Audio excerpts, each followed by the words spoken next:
Media کا ایک بڑا حصہ خرید لیا گیا ہے یا خاموش کر دیا گیا ہے، ڈرا دیا گیا ہے.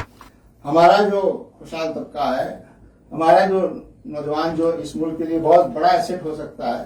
وہ بڑی تعداد میں ہمارے ملک کی سٹیزن شپ کو چھوڑ رہا ہے. حکومت کی کارکردگی اور کارروائی اور طریقے پر نگاہ رکھنی پڑے گی اور غلط ٹرینڈز کو اور غلط چیزوں کو روکنے میں عوام کو آگے آنا پڑے گا.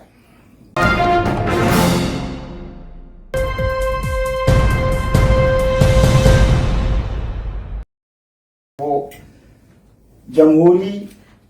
قدروں، ڈیموکریٹک ویلیوز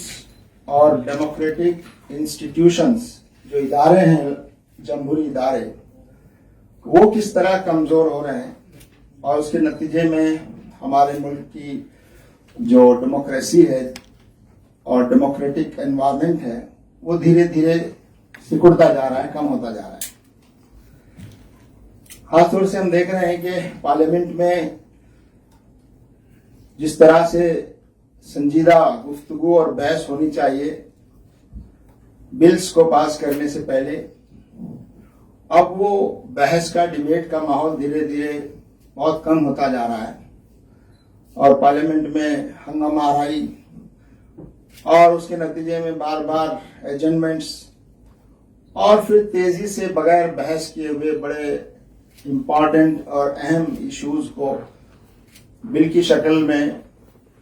ایکٹس اور بل پاس کر لیے جاتے ہیں. دوسرا، جو جمہوری ادارے ہیں، جمہوریت کے تحت کام کرنے والے ادارے، انسٹیٹیوشنز،